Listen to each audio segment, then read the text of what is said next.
And on Saturday, my next guest, former Speaker of the House, Newt Gingrich, set his sights directly on the frontrunner, Mitt Romney. Take a look. Can we drop a little bit of the pious baloney?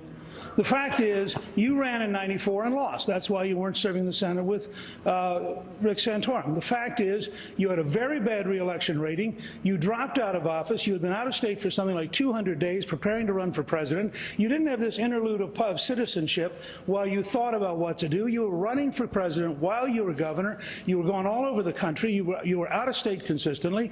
You then promptly re-entered politics. You happened to lose to McCain, as you had lost to Kennedy. Now you're back running. You've been running consistently for years and years and years. So this idea that suddenly citizenship showed up in your mind, just level with the American people. You've been running for at least since the 1990s.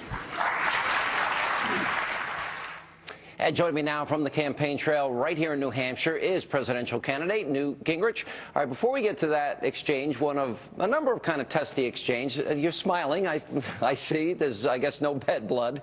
Now, Rick Santorum just... I'm here. Go ahead. I just want to say I'm here at the draft in Concord, which is run by Laurie Sandburn, who is my statewide chair. We're going to watch the National Football Championship, and we're all very excited. And Sean, to be with you in an evening like this is exciting. Listen, this is far more important than any championship. I think it starts after midnight tonight, after our second airing. Let me ask you this first. You apparently had an issue with some Ron Paul supporters here in Manchester and had to cancel an event. Rick Santorum had a problem with Occupy Wall Street. Pretty contentious debates this weekend. What do you think's going on? Well, I think our challenge was with Occupy Wall Street people. I've generally found that the Ron Paul people, while they're sometimes noisy, they're pretty civil and pretty decent. But some of the Occupy Wall Street people, frankly, have a touch of anarchism in them. I think ultimately the society is going to have to say there are limits to those kind of folks blocking people from having their right to free speech. But we decided it wasn't worth risking some kind of big confrontation. So we frankly decided to skip past that particular event. Unfortunate, right, let's talk. And I do think that we can't be held hostage by those kind of people.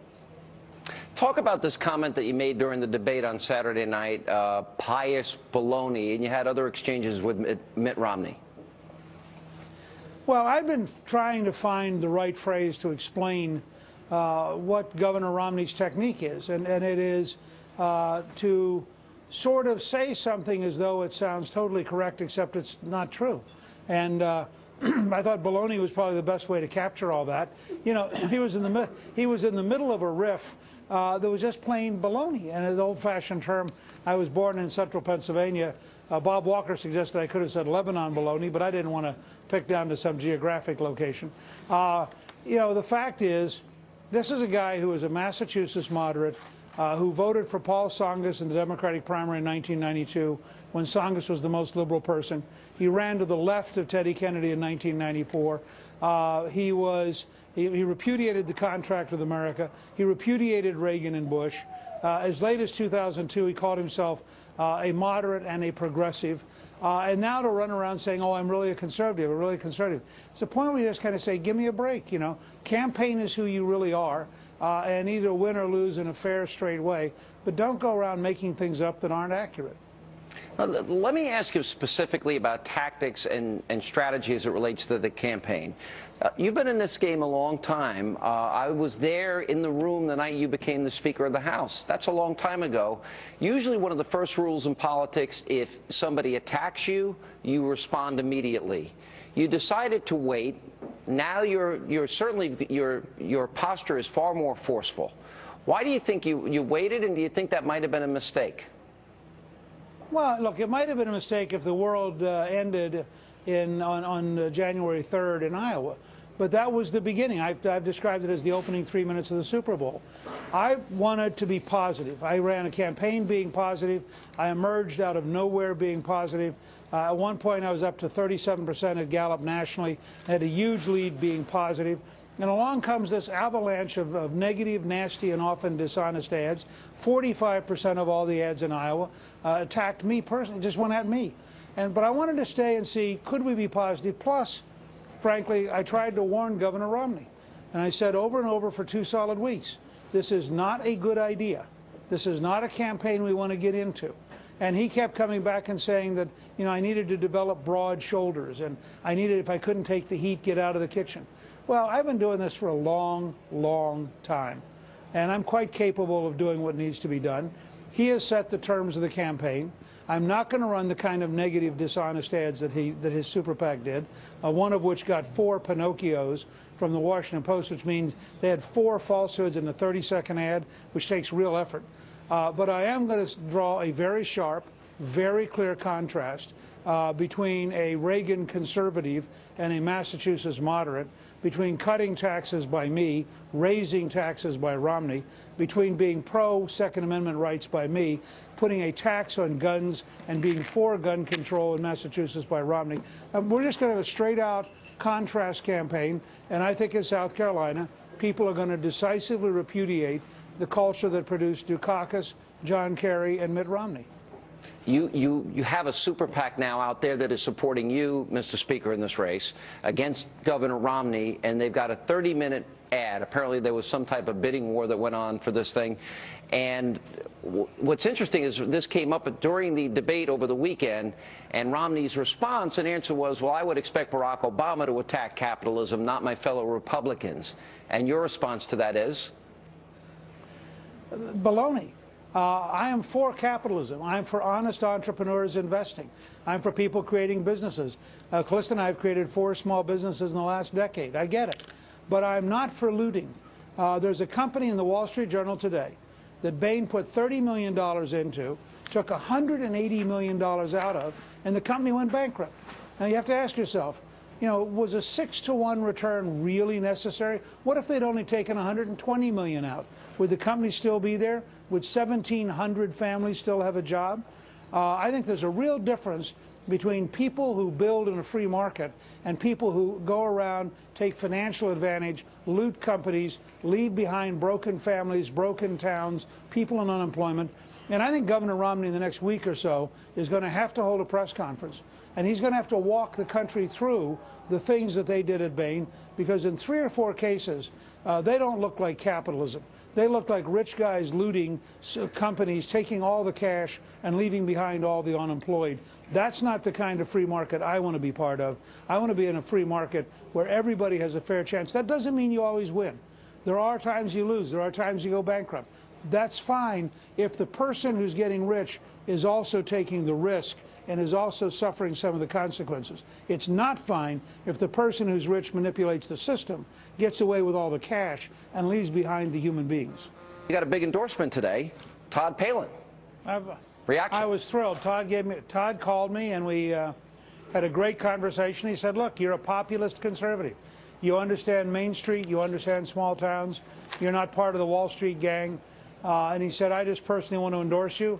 Sarah had said a couple of days ago that she thought that Mitt was the weakest candidate we could put up. And I was frankly thrilled to have Todd's support. You know, hopefully sometime down the road Sarah may come along. But I got to tell you, the reaction we've gotten from the Tea Party people all across New Hampshire and all across South Carolina has been terrific to having Todd Palin on the team. It makes me feel good going into tomorrow. And I think it's that extra boost we needed to really get us sort of on takeoff here going into the primary tomorrow. Now, I did hear Sarah Palin's comments specifically about, well, he may not be the most electable, but polls have shown that Mitt Romney, Governor Romney, is most electable. And more importantly, there was an interesting 54% Yahoo poll after the Meet the Press debate this weekend that said Romney is still not, he's still not made it as the front runner. But yet he did well in Iowa. He exceeded expectations, and obviously he's expected to do well here in New Hampshire. What does that mean for South Carolina, and how would you define success for yourself here in the state of New Hampshire? First of all, he spent 5 years campaigning in Iowa, spent $20 million, and he got, I think, 66 more votes than he got 4 years ago. 3 out of every 4 Republicans in Iowa said no. So in terms of ever getting to be the nominee, he's at 25%, with 75 in a state where everybody knew him, and 75% said no. Here, if the Suffolk University poll is right, he has been dropping 10 points in the last 8 days. That was through last night. I suspect he's dropped some more today. He could easily end up with 2 out of 3 or more people in New Hampshire saying no. Now, this is a guy who lives here. has been governor next door, has spent millions of dollars, has campaigned here both in 07, 08, and again this year. If he ends up with 2 out of 3 Republicans turning him down, I think he's going to be limping into South Carolina. And South Carolina is not his kind of territory.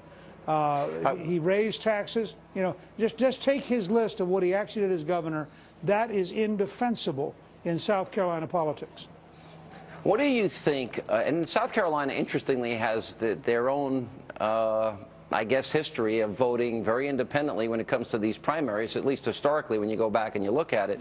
You said in an interview with David Brody, who was on set with us and will join us later in the program, that your goal was to slow Romney down and to expose him. What do you want to slow down? I guess the momentum would be the obvious answer there. What do you want to expose? Well, I want people to understand that this is a Massachusetts moderate who, after claiming to be pro-life, ended up putting Planned Parenthood, the largest abortion provider in America, in Romney Care by name with no right to life group. He ended up putting state-paid, tax-paid abortions in Romney Care. He appointed pro-abortion judges while governor. You go through the list. He said he was for gun control. He quadrupled the tax on guns, so people in Massachusetts pay $100 per year per gun. Let me tell you, in South Carolina, there aren't going to be very many people who are excited about a pro-gun control, gun tax candidate, and that's his record. This is not theory. These aren't speeches. That's what he did as governor. So I just want to make sure everybody in the rest of the country begins to understand this is a person trying to run for as a Republican nominee who is the most moderate candidate in modern times. I think not since Nelson Rockefeller have we had a candidate like this, and I think it puts him in a very difficult position to get in the Republican primaries beyond New Hampshire.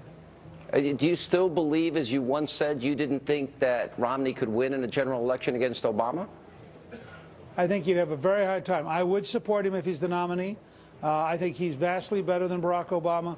But I think when you get into a debate between Romney Care and Obamacare, you get in a debate between Romney's tax increases and Obama's tax increases.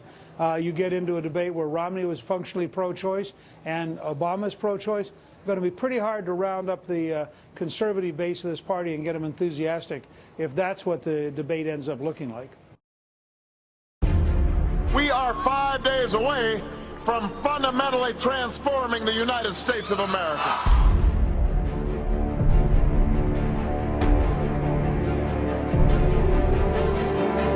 The American people create jobs, not government.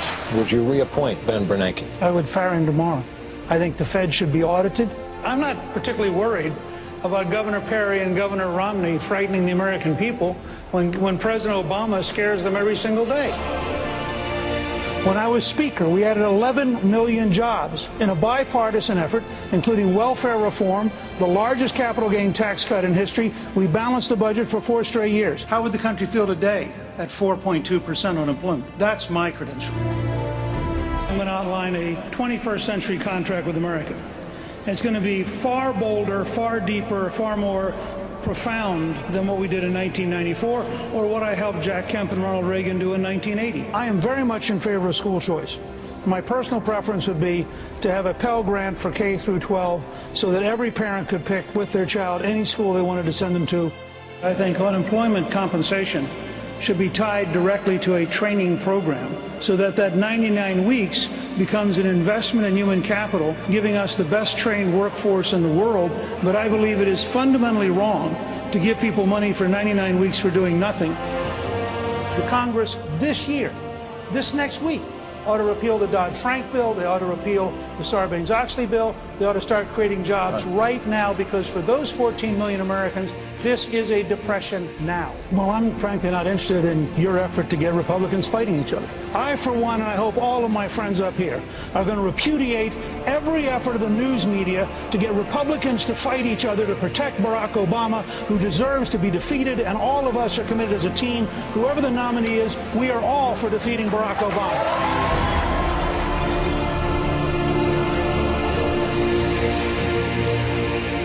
Nothing will turn America around more than election night when Barack Obama loses decisively.